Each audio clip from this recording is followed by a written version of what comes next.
Agora a gente vai fazer um avanço. A gente vai conectar esse input com a variável XPTO, aquela variável que está sendo exibida aqui em cima. Então, eu conecto ela com XPTO e assim, tudo que eu alterar aqui nesse input, que vai estar conectada com XPTO, automaticamente vai se refletir aqui em cima. Complicado? Nada, é facinho, quer ver? Vamos lá. A gente vai aqui no input do nosso código e a gente vai amarrar ela, vai bindar. O pessoal inventa aí verbos, né? Pegando palavras em inglês e gerando verbos estranhos. Nós vamos fazer um bind, ou seja, nós vamos ligar esse input com a nossa variável XPTO, de modo que tudo que seja digitado dentro do input automaticamente fique dentro da variável XPTO. Como é que a gente faz isso? Bom, então a gente vai lá para o input e a gente vai escrever um código aqui que não é JavaScript, não é HTML. Então começa com o quê? Isso mesmo, com arroba. Então arroba bind, ó, ele oferece as opções de bind, vai ser o bind value. Esse bind value eu vou amarrar com a variável que eu quero fazer o bind. Olha, é a variável XPTO. Então, XPTO. Pronto. Elas estão ali bindadas, estão ali conectadas entre si. Tá?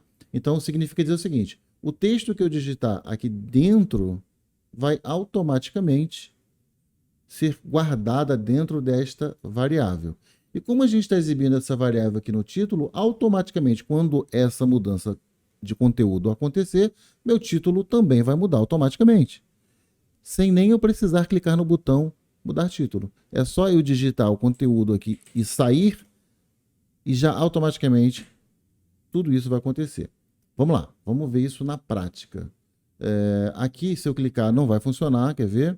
Tá vendo? Ele está dizendo o seguinte: olha, você fez uma mudança que a gente não consegue fazer sem recompilar, tem que recompilar. Então, vamos recompilar, né? Recriar, aplicar aplicações e aplicar as mudanças. Ele está recompilando e chamando de novo a nossa página. É como eu mencionei no vídeo anterior. O Hot Reload vem evoluindo a cada versão, mas ele ainda não é perfeito no que se refere a código C#. Principalmente código C# que está injetado, que está aqui dentro da nossa parte HTML do componente Raise. Então, barra teste. Vou chamar nosso componente aqui, já com a nossa mudança. Ou seja, bind value já está ligado com a variável XPTO. Então, está aqui, e está mesmo, olha só.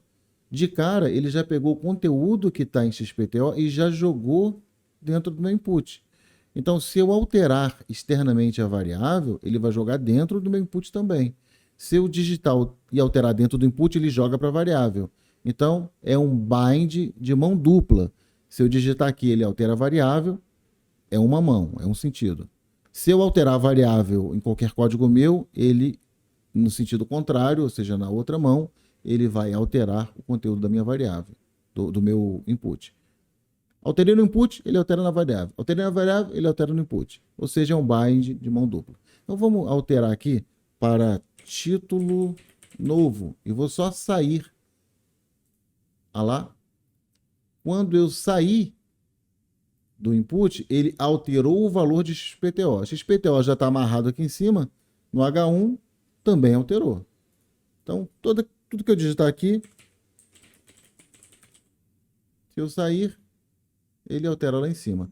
E se eu clicar aqui no mudar título? Aqui é o contrário. Se eu clicar nessa função, ele vai mudar na marra aqui o conteúdo de XPTO. Será que vai acontecer aquela mão dupla que eu falei? Vamos ver. Aconteceu. Ou seja, cliquei aqui, ele veio mudar, alterou o conteúdo de XPTO, automaticamente ele alterou lá em cima, evidentemente, porque o H1 está amarrado com o XPTO, mas ele também mudou o conteúdo do input. Então, se eu mudar a variável na mão, no meu código, ele altera o conteúdo daqui, de input. Se eu alterar dentro do input, ele altera o conteúdo da variável. Tudo porque eu fiz um bind, eu fiz uma conexão. Então, testa aí no seu código e não esquece de botar o arroba na frente, tá bom? E aí, tudo está funcionando perfeitamente.